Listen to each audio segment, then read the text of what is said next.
I don't know if I can remember a time as we bring in John Combs, Westwood High School basketball coach. John, great to see you, by the way. How are Oh, you this thanks for morning, having sir? me. I'm great to be here. Excellent. You got the Jumpman logo going over there. The earbuds are in. Big time. Big time.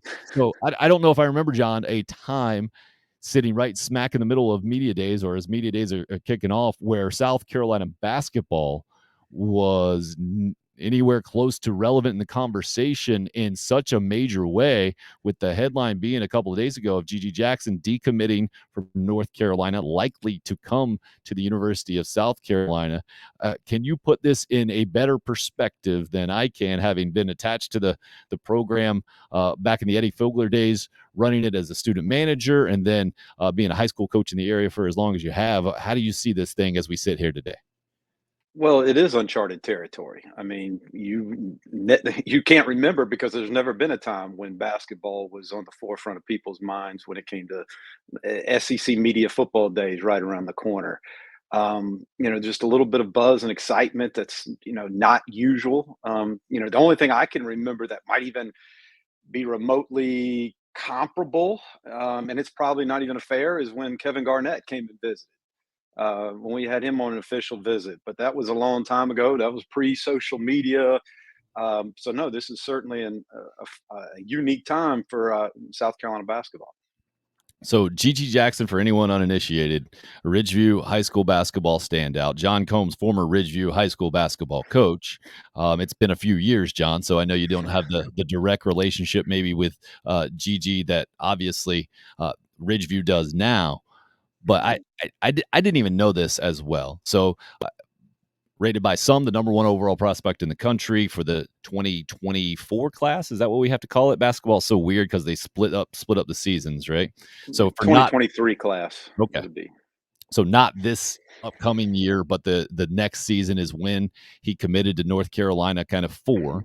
And yet we've seen this in so many ways across sports, but especially in basketball, how you can reclassify and go to school a year earlier, which gets you eligible for the NBA draft kind of a year earlier. That's exactly where Gigi is, as I understand it, from an age perspective. He just makes the cut to where he can go to school this year and then be eligible for the NBA draft the following year.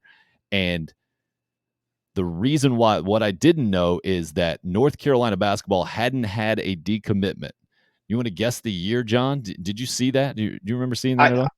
I did see. I said when I don't even remember if there has been a year when they had a decommitment. I mean, Well, it's almost been 20 years that I read. It was J.R. Smith back in the day. okay, You could see it as a decommitment, but he ended up jumping to the NBA, yeah. which you can't do as of the last 15 years or so. So Gigi Jackson has become already the first decommitment from North Carolina since 2003. And what's never happened, John, is that someone has decommitted from North Carolina for basketball and then gone to another school to play basketball. And yet that seems to be what's going to happen with Gigi Smith. There's certainly what is favored to happen for him to play for the Gamecocks. Just an absolutely kind of mind-boggling situation from where I sit. How do you see it? Well, it is crazy to think that somebody would decommit from the University of North Carolina. Of course, I'm one of those guys that I want to pump the brakes on everybody thinking he's automatically going to come to the University of South Carolina. Sure. Let's let that young man make that announcement. And I will say I don't have any inside information on this other than I would tell you what's going to keep another school from coming in making a pitch now. Maybe an NIL offer that may be just too good to be true. So it is crazy times right now, and it speaks to a little bit to Coach Paris and his staff, and that they've created an environment where Gigi wants to go be a part of it. Well, just the fact that it seems to be kind of the favored move right now. The reported way that this thing's going to work out is fascinating to me. As you mentioned, Lamont Paris and coming in as a new head coach and doing it, and at the time where apparently Frank Martin had a good relationship with Gigi Jackson and was kind of right there in the mix recruiting wise. Well, you switch coaches, and that to me, from the outside looking in, seemed to disqualify South Carolina more than anything. right? First of all, I mean, Mhm. it's difficult. Those of us who've been around Gamecock basketball understand it probably way too well. It's difficult for the Gamecocks to compete on a recruiting level with North Carolina and Duke, and so many in-state guys traditionally have Mhm. gone that way. And now to see this kind of reversed almost, or very close to reversed, just fascinating, man. Well, there's so many factors in play and a lot of things we just don't know about or know for sure. There's a lot of speculation, whether when he decided he may want to play college this upcoming year as opposed to waiting to when he normally graduates from high school. I've heard people say that, well, North Carolina, couldn't take him now because they've already got their scholarships filled.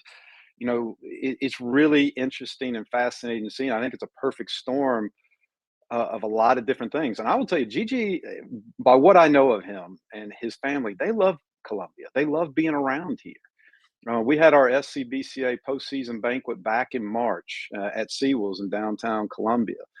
And we had over, I want to say 700 people there at that banquet. And one of the honorees was our all-state players of the year. One of them was Gigi and his family. And him and his family, and I want to believe it was the Edwards family, the girl that plays at Camden High School, who's all world as well. They were the last ones to leave the banquet late at night. They just enjoyed hanging around with each other, spending time with each other. You just tell that there's a close knit family bond there. And so, for an opportunity, and I play no small part into that collective bargaining agreement people talk about with the NBA, where that could change things and how that could be a big deal. I'm sure that's playing a big part of it. And if anybody doesn't think the NIL plays a part in all this, I think they're probably really crazy. But I think it'd be foolish of me to even try to speculate exactly how much any of that plays a part of it, other than say it plays a big part in it. So I think there's so many factors, and they're just all working in South Carolina's favor right now. Which, man, that's a sentence I never thought I would hear in so many ways.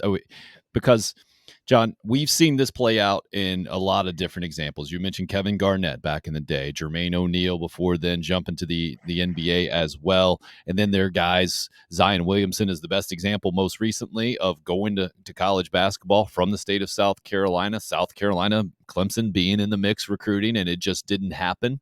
And at the end of the day, from someone like me, my perspective, I have to say, well, can you really blame the kid, right? I mean, it's Duke basketball, it's North Carolina basketball. Raymond Felton, the North Carolina example, Larry Davis back in the day.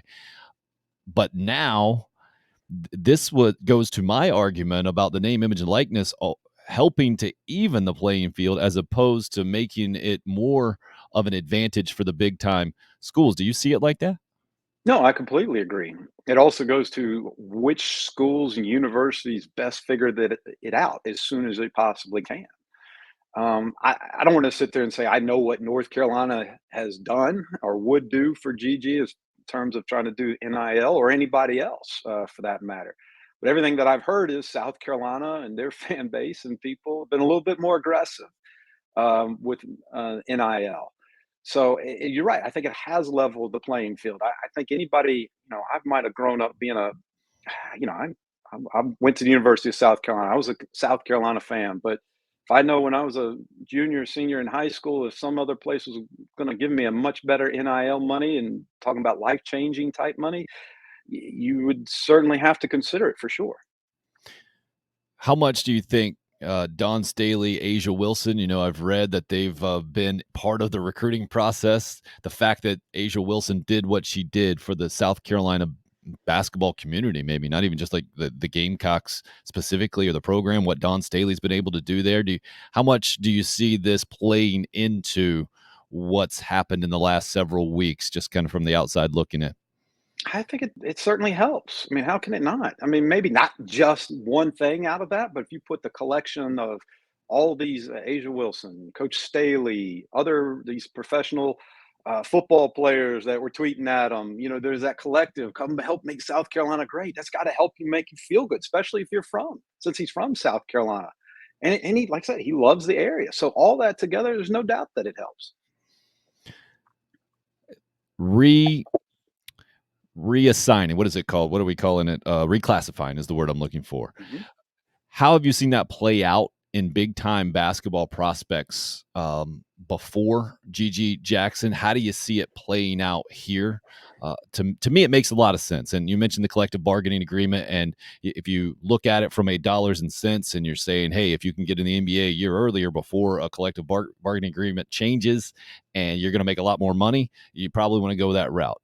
That, to me, makes a lot of sense. For a guy who has dominated high school basketball like GG Jackson has, it makes sense to go ahead and move forward with your career and be challenged even more, to have more opportunities, the whole thing. I've always been on the other side of it in a lot of ways, going to college earlier for football prospects, for instance, that go a semester early and they miss out on the prom and the whole thing, and how coaches have always pushed for that. I get where they're coming from, but there's also a part of me that says, hey, man, what about being, enjoying high school and the whole thing? How do you see the reclassification of these big time prospects, especially from the basketball perspective? Well, I think every young man's decision is unique to them, and you can't just paint everything with a broad stroke of it. I think I'll go back to NIL. That changes things in my book. You got a chance to go a year early, and you're talking making 6, 7 figures. That's one thing. You're going to miss out on a lot of experiences. That's another. But Gigi's done a lot of good things in high school, and give Gigi credit too. He's had a really good high school career. He's progressed, and an opportunity, a school that really wants him, many schools that really want him, and the opportunity. I don't understand the collective bargaining completely, but I do know if he has a really good year and NBA scouts really like him, that it could be a big time good money making choice for him. So, reclassing, you don't see it a lot with high school basketball, reclassing lower. A lot of times people want to do it wait a year later. Mm-hmm. You don't see it a ton with it being younger, but it is becoming a little bit more fashionable to do that because it makes sense in many ways. Makes sense for the rare phenom. Is that a fair way to put it? Yeah, very rare. I mean, this is there's one or two other people that I think maybe Duke or South, North Carolina, some other people that have gotten to do it before. I mean, I'm a big believer too. You don't want to miss out on too many of your senior high school basketball experiences. But if you got an opportunity and you've already done a lot of good things, I do worry about kids' health. Go for it. I don't fault him whatsoever for wanting to do this. So if you are an advisor to GG Jackson at this point, do you advise this route that it seems to be going down, or would you have looked at it in a different way? How would you advise him or someone in a similar type situation, which I don't even know if we can even fathom at this point, someone in a similar type situation? Well, first of all, I wouldn't advise a young man to do anything other than ask a bunch of questions. Ask what do they want out of their life. You try to give people what are the likelihoods of things are going to happen. Because I want them to be able to project where they think they can go, what they think they can do. If you go early, these are the consequences for going early. If you wait and play out a normal high school career, these are the possibilities, good and bad, of what can happen with that. And then you try to talk to the family and you ask those different questions because there is so much there. I mean, like I said, NIL changes a lot of different things. The collective bargaining changes a lot of things. Most kids in high school can't really reasonably project being an NBA player. It's unfair to a kid to project being an NBA player. He's a special breed. You can project that we're not, it's not crazy talk to think in a year, 2 years, he could be a high level NBA player. So, that's where you seek advice for some older people. Maybe you seek advice from some players that are in the league, if possible, who are young phenoms that might have done it. But once again, the NIL, everything, that stuff legally changes things now because you can go to college and make a good bit of money right now. So it'll be interesting to see what route they go. No doubt about that. From the Gamecock fan perspective, I let me speak from how I see it. When the news of this first came out, put me in the camp of, uh, that's a nice story, but I don't see that happening. at all. That the news was, the reports were, and Jamie Shaw from Gamecock Central, I think the guy who put it out first, that no, this is going to happen. He's going to decommit. He's going to come to South Carolina because of the collective bargaining stuff, reclassify, get out a year earlier, and do it. And I said, knowing the history that we know, John, what North Carolina is, he's already committed. I thought it was a nice story. No way that was happening. Now that the decommitment is official, he mentioned the dream of playing in the NBA. It seems very likely that this would be a year type stop for his basketball journey in the path. And you mentioned the name, image, and likeness and everything that can be now. It makes a lot of sense in a lot of ways. So I guess, what is it fair for Gamecock fans to think this is going to happen, to expect this is going to happen, and to kind of be banking on it at this point? Or I know you mentioned to pump the brakes on the whole situation. What do you think is fair right now from the Gamecock fan situation? Well, as a basketball coach and a Gamecock fan and a guy that's been a part of Gamecock basketball, I, I, I want to wait and see until it actually happens, till he rolls in school, until he actually shows up on campus. Um, I was very similar like you when I first read the story and I read the tweet, and I know Jamie Shaw pretty well, and that's why there's when he put it out there, you know, I was a little surprised, but then as I started reading more into it, and I actually had a chance to talk to Jamie, it made a lot of sense. It made a lot of sense why they're thinking it and what they're doing. And then I know that's the things what we know. Who only knows the things that we don't know, what's being thrown around, what's being talked about behind the scenes. By the way, do you know what's one of the biggest, you know what the center of basketball universe is this week? You know what it Center is? Basket, is that Peach Jam The over in Augusta? Yes, the Peach Jam over in North Augusta. That's what people call it Augusta, but it's really North Augusta, South Carolina, which is crazy to think over the next couple of days. LeBron James is probably going to be in North Augusta, South Carolina to watch his son play. And it's not only just that, it's all the connections to basketball people that will come in and out of there. And, Gigi Jackson's one of them. And so, who only knows what kind of stories are going to be shared, discussions that are going to be had while there. That's why one of those, let's just pump the brakes and let the young man decide. I mean, who's to say that something else doesn't come up? That's just even better in this world of capitalism that we got right now. Um, but I think it's fair for Gamecock fans to be excited because the first hurdle, the first domino dropped. I mean, him decommitting from North Carolina, that part was real. I think a lot of people, me included, was one of those, is he really going to do that? Because it just hasn't happened or any time recent. So for that to happen, that's one big hurdle that has fallen. And so what's the next step? Well, we'll see what happens. I think a lot of us Gamecock fans are cautiously optimistic. I am. So we'll see what happens. If, and this is complete speculation, if it does happen, John, let's take that next step. But, and again, I never would have gone this far. I didn't talk about it on the show, but out of as kind of, I feel like, journalistic responsibility, right? There's a ton of stuff that pops up on the internet. I'll read it and I'll say, okay, well, let's wait and see if something actually comes of it, because otherwise we're just being a bunch of gossips and rumor mills and the whole thing. And that's not me. But I mentioned that 2003 was the last time anybody decommitted from the University of North Carolina. Massive domino, like you mentioned. So if it does actually come to fruition that Gigi Jackson comes to South Carolina, what is any kind of reasonable expectation for a guy who comes in with the reputation he does, all the pressure and the whole thing, for not just him, but the the the first year of Lamont Paris in South Carolina in such a transition? Is any idea what a reasonable expectation would be from a fan standpoint? No, I have no idea what's reasonable. Just to be truthful, and because I'm giving up the thought that there's any chance of there being reasonable expectations. There won't be. I mean, I think you even saw where a University of South Carolina associate athletics director sent out a tweet about good time for Gamecock basketball season tickets.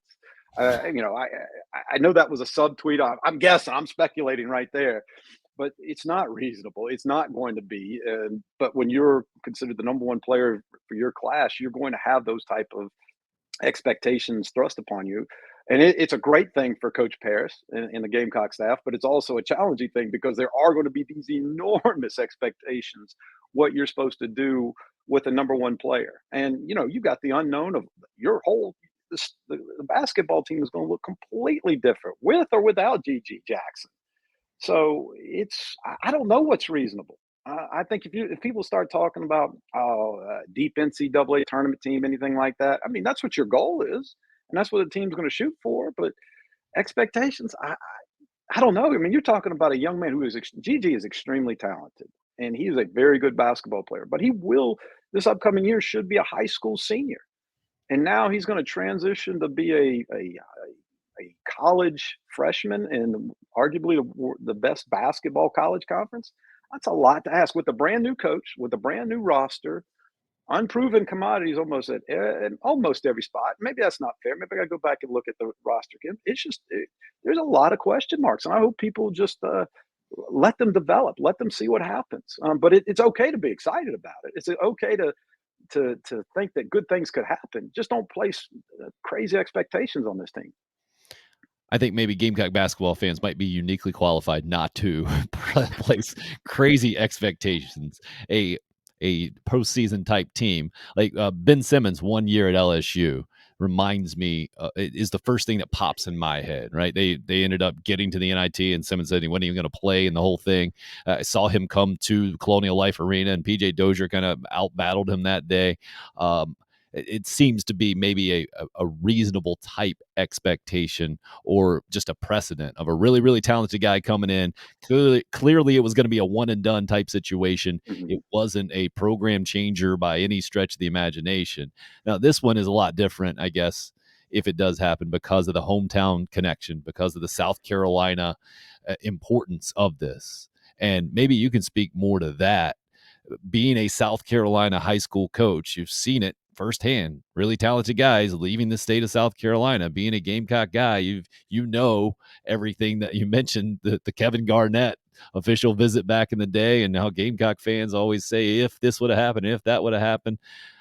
This just kind of it removes all of that, doesn't it? I mean, it's gone if GG Jackson actually goes through with this thing as a Gamecock, right? Well, it's certainly huge. I mean, it's a great get. I mean, I remember, my good friend, high school guy, BJ Mackey, when he committed to the University of South Carolina, he had other options, whether I think it was Virginia, Florida, and that was a real big deal. I still remember Coach Fogler coming into the office with a big smile after BJ committed, and Coach Fogler didn't come into the office smiling right from the get go. So that was a big get. And of course, that led to things progressing pretty well. And so it's a start. I mean, somebody of Gigi's caliber just doesn't come to a program just for one thing. He's probably got a number of things, and obviously he likes what he sees with Coach Paris and the staff. And like I said, he wants to be at home.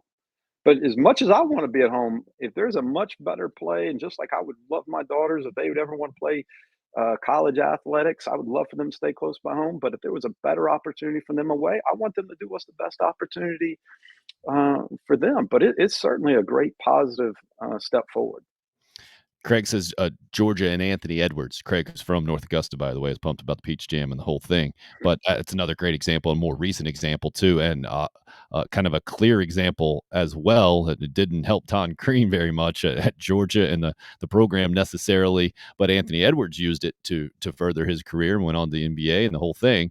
Um, so as you were talking about the South Carolina program, do you feel like maybe that's the can be the big winner out of all of this, or maybe just Gamecock fans being able to shake off the idea that its program just cannot compete at a certain level if this does go down, John? Well, I just think I think the University of South Carolina needs to do whatever it can to protect its best players that are in state. And this is it's just proof that even though when the big blue bloods come calling, that the University of South Carolina can keep one of its best players in state at the University of South Carolina. Now, a lot of it's going to see how does he progress? What type of college experience does he have? He doesn't have to have a deep NCAA tournament run for it to be a successful experience for him or a successful thing for the whole team. It just has to be a good experience that launches him into his pro career. That maybe other guys didn't see. Okay, well, it worked for Gigi. It can work for me as well. So it's this is one of those things. It's not going to be just a 1 year. Yes, it worked great or it didn't work great. It's going to take a little while for it to all, resonate. How did it work for him? How did it work for the program? Because said really the hard work's going to start once they get them. Once they, because now you're going to have to manage expectations. Now you're going to have to manage outside distractions, and there's a lot of things to go with that. But it's certainly it's a good thing to try for sure. But the instant relevance that could come with this, I think, is just absolutely massive and mind-boggling to me because never, John, and all the I feel like I've talked about name, image, and likeness way too much, but it has been such a massive thing in college sports. Never, ever, ever would I have thought that Gamecock basketball would be one of the most highly impacted sports in the country with the advantage that you can take of name, image, and likeness, and it appears to be exactly that if this does happen. There's no doubt. Name, image, and likeness is not a part of this equation. I doubt very seriously me and you would be having this conversation right now. It just wouldn't. And I'm not so sure that he would reclassify. Now, maybe he would with the collective bargaining agreement and things of that nature. But I don't think we'd be having this conversation. But we are. And that's one thing I said a long time ago. Coach Paris had, when he took over the Gamecock basketball job, it was the most difficult time ever to take over a college basketball job because you had people transferring left and right. You had the transfer portal where that was perfectly legal. But the asterisk was behind it. You had the, like you said, the name, image, and likeness part to it. Well, that's a great equalizer. And that's got an opportunity for it to be in favor of South Carolina basketball this time. Because I don't understand. I'm not even going to pretend to understand how the name, image, and likeness works and all the different deals, but obviously, there's enough interest in this young man that there's enough money potentially being thrown out there, talked about, to where he is making a life-changing changing decision from the University of North Carolina to another school. And I would think name, image, and likeness plays a big part of it. And South Carolina is in the discussion for it, and as it should be. But that means there's a lot of people interested in it, and to make this happen. Just mind-boggling in so many ways that we're sitting here having this conversation, John. From what you've seen of him as a player, is that I know it's kind of a pet peeve to say, hey, this guy plays like this other guy or is going to be like this. But can you give us a better sense of Gigi Jackson's game from your perspective? Gosh, I mean, he is so. Every year that I've seen him, he just keeps getting better and better and better. I know people, they look at him how tall he is, but he's got a great touch. He's really good dribbling the ball, one or two dribbles, pulling up mid-range jump shot. His three-point shot is getting better. There's been times I think he's settled too much for that, but he's gotten better. The thing that really spoke volumes to me was when he won the MVP of the NBA's Players Association camp. That's a high level camp. You don't win MVP of that camp. Matter of fact, maybe Zion. I don't know if he won it, but maybe he did back in the day. You don't do that unless you are high level as a basketball player, and so he's produced really well for Ridgeview High School. He's doing well for his AAU team, and then did well at the NBA Players Development Camp. He's just his upside is really tremendous because he's got a good stroke on him. He can put the ball on the floor really well. He's not going to probably bring it up the court often, but he can make moves, spin moves, mid-range jump shot, off the board. He's really talented. I hate to even compare him against someone else. And let's get him into a college weight program, and he puts a little bit more strength on there. His upside is really, really good. What 6'9", 6'10" ish is what I've read. Does that sound right to you? But I always see the power Yep. forward attached to him, and that I don't even know if there is a power forward in basketball anymore. How do you see the position thing moving forward? I'm not a big fan of labeling positions. It's really the only one position to me. Point guard, that's one thing. He's probably a power forward. He's 6'9", 6'10", but I think he's got like a 7-foot wingspan. He is just so long and really athletic, and he's a fun kid to be around. Yes, is he probably going to play a four? Yeah, could he probably guard some threes? Absolutely. And he's a guy that can step out. I mean, defenses are going to have to account for him out on the perimeter, and he's a really, really good shot blocker. So, I mean, so he could probably guard some fives. Our game is changing so much; it really does change. You're not going to see too many back to the basket, constantly type of guys. So, Coach Paris has got the great, if he were to go to South Carolina, there's a lot of different ways in which you can use a skill set for him. You're not going to use them as this, okay, well, Bud Johnson was a 4-5 back in the day, or William Gallman was this, or, Ryan Stack. You just use guys based on their skill sets and what they can do. And someone like Gigi, he can do a lot of different things.